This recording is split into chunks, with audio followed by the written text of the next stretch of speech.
안녕하십니까. 월요일 아침 여수 MBC 뉴스투데이입니다. 금리가 가파르게 오르면서 가계대출이 빠른 속도로 줄고 있습니다. 반면에 은행권 예금 금리가 5%를 넘어선 가운데 이른바 예테크를 위한 예금과 적금 계좌 개설은 크게 늘고 있습니다. 조현성 기자입니다. 치솟는 금리에 가계 빚이 빠르게 줄고 있습니다. 지난해 하반기부터 시작된 정부의 가계대출 옥죄기에 이어 주택시장 침체, 그리고 무엇보다 높은 이자 부담까지. 광주은행의 경우 지난 연말 9조 5천억 원이었던 가계대출 잔액이 10개월 사이에 7천억 원 이상 빠졌습니다. 이에 앞서 광주전남의 전체 가계대출은 올 1사분기에 8년 만에 처음으로 감소세로 돌아선 바 있습니다. 반면에 금리가 치솟으면서 예금과 적금 계좌는 폭발적으로 늘고 있습니다. 지난 10월 한 달 광주은행에서만 새롭게 개설된 예금과 적금 계좌는 각각 15,000건과 11,000여 건에 이르렀습니다. 특히 예금 계좌는 전년 말과 비교해 140% 가까이 폭증했습니다. 예전에 주식시장이나 이렇게 부동산 시장에 편중했던 자산이 안정자산이 금리까지 이제 높아져 버리니까 이렇게 이제 많이 들어오고 있는 그런 상태이긴 합니다. 예금과 적금 금리는 금융감독원의 금융상품 한눈에 코너에서 금액과 가입 기간, 이자 계산 방식 등에 따라 손쉽게 비교해 볼 수 있습니다. 특히 금융기관들이 특정 조건을 갖춘 고객에 대해서만 우대 금리를 적용하는 경우가 많아 최근에는 이 같은 우대 조건까지 검색할 수 있도록 했습니다. MBC 뉴스 조현성입니다. 고흥군이 전국에서 지방소멸 위험도가 가장 높은 상위 20개 지역에 포함됐습니다.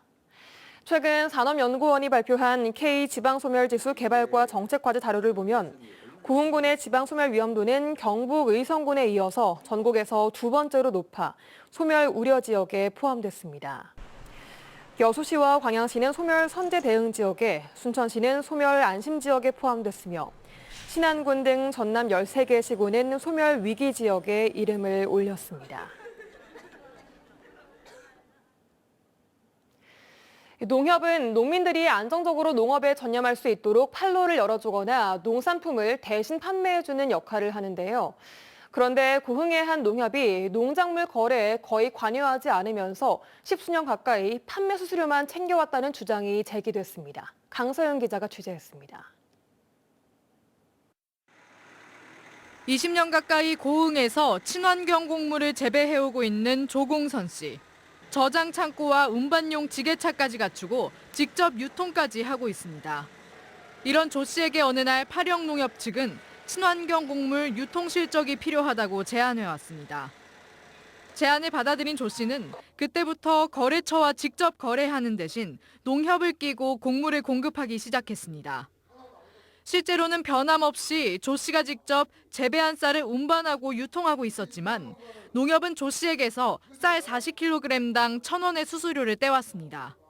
선후배가 되다 보니까 가축에 우리 농협 실적이 부족하니까 실적 좀 찾으시오. 그렇게 조 씨가 2004년부터 납품해온 친환경 쌀은 약 20억 원어치. 농협이 떼간 수수료는 2015년부터만 집계해도 3천만 원에 달합니다. 그런데도 정작 조 씨는 농협으로부터 지원과 배당금을 받지 못했다며 분노하고 있습니다.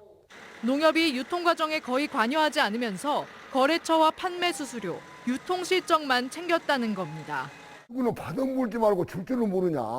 길이고 나락이고 뭐 이거 사갖고 지가 팔아갖고 지가 입김을 남겨줘야 되는데 지구들은 가만히 있고. 한편 파령농협은 조 씨에게 강제로 수수료를 요구한 적이 없으며 모두 상호 협의하에 이루어졌다는 입장입니다. 또 농협이 곡물 상하차 등 거래 일부 과정을 지원하기도 했다며 거래에 관여하지 않았다는 주장에 반박하기도 했습니다. 이제 와서 그동안에 10년 동안에 있었던 이런 부분들을 말씀을 하시니까 좀 저희들이 조금 그 부분에 난참. 한편 농협은 조 씨의 도움으로 농산물 유통 실적을 올린 점은 인정한다며 그 기여도를 반영해 조 씨에게 이익금을 배당할 방안을 마련하고 있다고 밝혔습니다. MBC 뉴스 강서영입니다. 한국관광공사가 선정한 관광의 별에 선정됐던 장흥 우드랜드가 코로나19 이후 더욱 관심을 받고 있습니다. 피톤치드가 가득한 편백숲에서 다양한 산림체험 프로그램이 진행되고 있기 때문인데요. 허연주 기자가 다녀왔습니다. 장흥 억불산 자락에 자리 잡은 정남진 우드랜드. 입구에 들어서자마자 편백향이 물씬 느껴집니다. 120헥타르 규모로 빽빽한 숲이 펼쳐진 우드랜드는 편백나무뿐 아니라 삼나무와 황칠나무 등 39종 이상 2만 주 가까운 수목이 심어져 있습니다. 여러 가지 오색 단풍도 있고 또 편백림도 있고 해서 보기에 너무 즐기기 너무 좋은 장소인 것 같습니다. 곳곳에 쉬어가는 보금자리와 음이온 폭포, 그리고 정상까지 굽이굽이 이어지는 말레길은 이동이 불편한 분들도 다닐 수 있도록 배려했습니다. 50년 이상 된 나무들이 울창한 숲 사이로 이렇게 3.8km의 데크길이 조성되어 있습니다. 우드랜드에서는 아이를 위한 유아숲 체험 프로그램을 진행하고 있는데요. 미취학 아동 4세에서 7세 어린이를 대상으로 자연을 탐구하고 감각을 일깨우는 프로그램입니다. 아이들은 망토를 입고 숲속의 요정이 됐습니다. 오늘은 다람쥐 선생님이랑 저거 꽃 모양 하기 했어요. 오늘 기분 좋아요. 돌아다녀서 기분이 좋아요.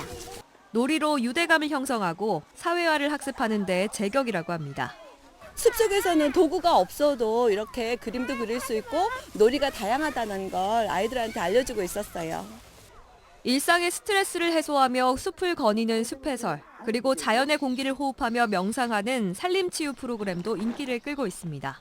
편백숲 우드랜드에 오시면 편백숲 우드랜드에 뿜어내는 피톤치드를 통해서 여러분들의 건강과 힐링을 담보할 수 있을 겁니다. 장흥 우드랜드가 치유와 휴식의 중심지로 자리 잡아가고 있습니다. MBC 뉴스 허연주입니다. 가뭄이 심각해지면서 여수 광양국가산단 입주업체들이 섬진강 물을 끌어쓰는 방안을 검토하고 있습니다.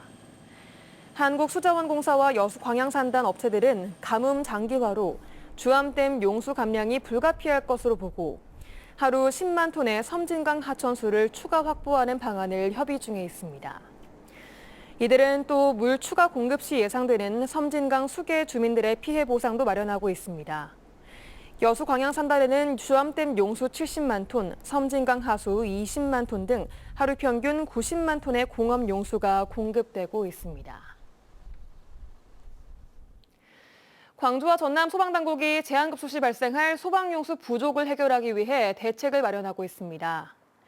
광주와 전남 소방본부는 비상시 소방용수로 활용할 수 있는 지역 내 강과 하천, 저수지의 저수시설을 전수조사하고 실질적으로 물을 끌어올 수 있는 곳의 목록을 작성해 각 119 안전센터에 배포할 계획입니다.